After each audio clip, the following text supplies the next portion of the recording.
Hey, this is a video response to the PS3 Blu-ray driver problem. It's really a drive issue. What you would need to do if, let's say, you're out of warranty, best bet is to take apart the drive yourself. Um, Watch the Gilski videos to take the thing apart. You want to get to the part where you have the Blu-ray drive. What it looks like your problem is, it's either one of two things. Sometimes a disk will get locked in there and the machine will forget that there's actually a disk in there. So it's supposed to be actually a little sensor that's tripped that indicates that there is in fact a disk in there. So either that or it's also the drive loading mechanism. There's actually a sensor which will indicate that you're trying to stick in the disk.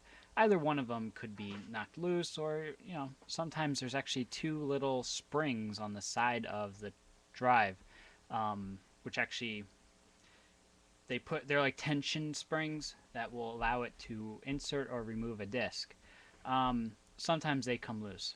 So what you do is you just take apart the machine, and yeah, pretty much you'd get down to that Blu-ray drive, flipped upside down. There'll be two screws on the top. They're silver, and therefore one's for a grounding pin, and the other one's just to hold together. Then you'll have three black screws on the front of the drive. You take those off.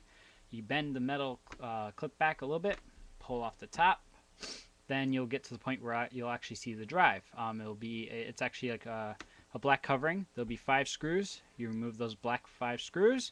Then you can what you want to do is you actually want to flip over the lid. You want to open it like a book, because there's actually wires, red and black wires that go to that sensor that I was telling you about that will pretty much tell the drive, look, you're trying to stick in a disk. Flap it over. You want to be very careful now, because if you pop off the springs, you have to figure out specifically how they work. There'll be 2 of them. Check to see if they're on. If they're not, if you try to push it a little bit on the 2 little pieces, you try to push them, they will actually, they're supposed to just snap back. If they don't, then that means the springs came off or something. The other thing you want to check is to make sure all cables are connected. Sorry about that. If all else fails, I don't know. I don't see what you see in that repair.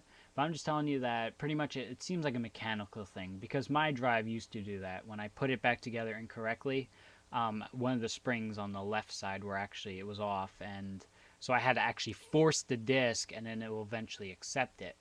The other thing to also worry about is the fact that if, let's say, the data ribbon cable sometimes comes loose. So when you push the eject button, it's going to say, look, yeah, I know there's nothing in the drive because it can't communicate with the drive. That could also be another possibility. So you just look into those things.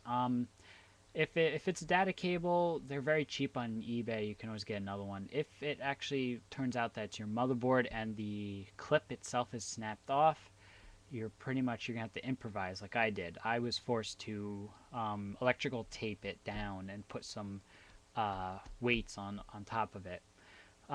If you have any questions, you can personal message me, and I could help you out. I could do a Skype call with you if you need help and stuff, so just let me know. So yeah, good luck.